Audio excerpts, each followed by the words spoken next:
Hi guys, welcome back to my channel. I actually can't believe I'm recording a video. This is like the biggest form of procrastination ever. I'm supposed to be doing my dissertation proposal, which is due tomorrow. They ask you how you are, you just have to say that you're fine when you're not really fine, but you just can't get into it because they would... But clearly I'm not doing it, and I was there with my laptop and I was like thinking, I really don't want to be doing this right now. I should take a break. I just thought, you know what? Do you know what I haven't done in a while? A YouTube video. So here I am back with my iPhone recording again. I still don't have a camera. The good news is I am actually recording. So you know, that's something.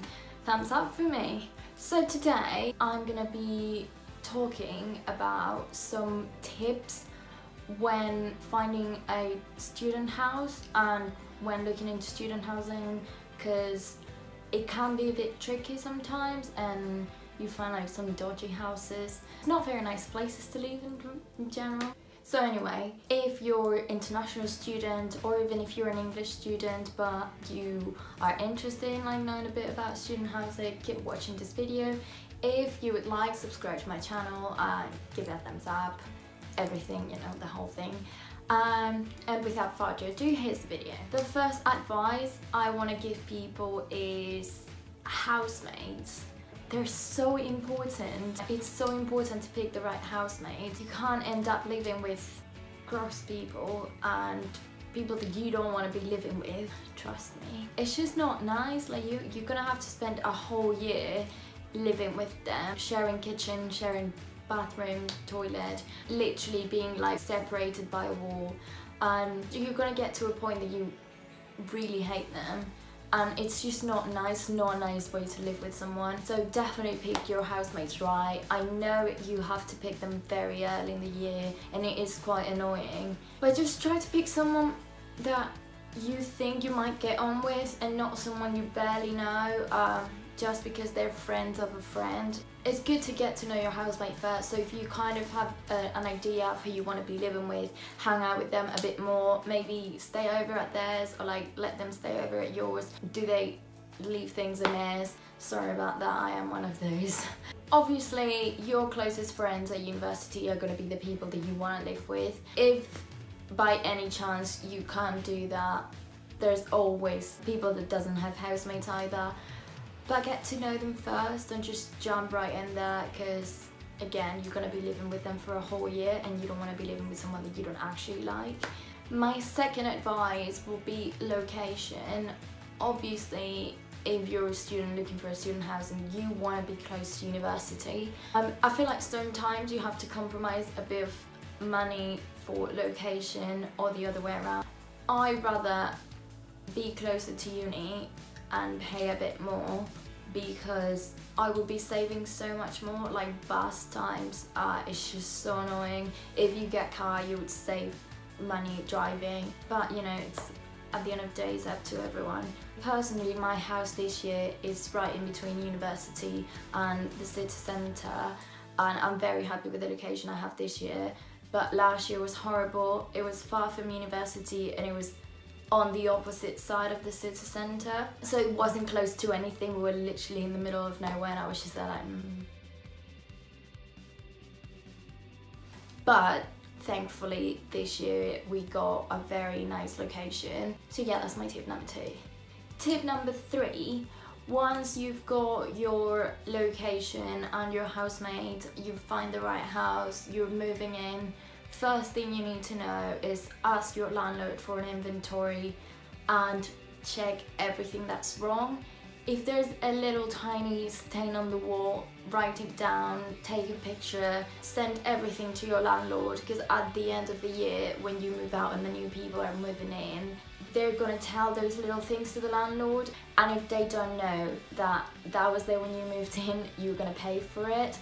So the best thing to do is just look around your house and make sure that all the little things that are broken or like not perfect, the landlord knows about it, and then you know, it's not your fault, it was there already. Also make sure that you make a list of everything that's in your room. Do you have a lamp? Do you not? Do you have a microwave in the kitchen? Do you not? And then if you buy stuff, make sure that you take it with you at the end of the year, because it is your stuff. Next thing I would say is sort out bills. And this is very ironic because it's October now. We moved into this house in August. We still haven't sorted out bills. Like, we have no clue what bills we're paying at the moment. We don't know how much we're paying for anything because we just have like the accounts set that they were when we moved in. Like, we have no direct debit set up yet. So I honestly don't know how we're paying bills at the moment. But when we did it last year, literally just browse and browse and browse until you find the cheapest deal that obviously according to what you need. If there's like 6 of you in the house and you need fast Wi-Fi, you might not get the cheapest deal, but you might get the best deal for what you guys need, like 6 laptops and 6 phones and like a TV and like an Xbox with internet, you know. Make sure that you know who's paying for each thing and pay them on time. If you can't pay them on time, talk to them because they are your housemates at the end of the day. But it is not fair that one person is paying for the whole thing and no one's giving them the money for it. The money for it? Can't speak. Make sure that bills are set up quick, cheap, and if you decide that the same person is going to pay for everything and you're all going to give them the money, you could do that. You could also set up a different separate account where you all put the bills money in and all the bills are coming out of that setup account. If someone doesn't pay, it doesn't come out of someone else's money, it will be in the account. Finally, my 5th tip would be about cleaning. My house last year was a complete absolute mess, like disgusting all the time, and at the end of the year when we had to move out, we have to do a massive clean. It was only like 3 of us left in the house and it was absolutely disgusting, honestly, worst thing ever. So make sure that throughout the year you clean. It's not fair for one person to be doing it all the time. This year I made a cleaning rota for my house. You can see it here.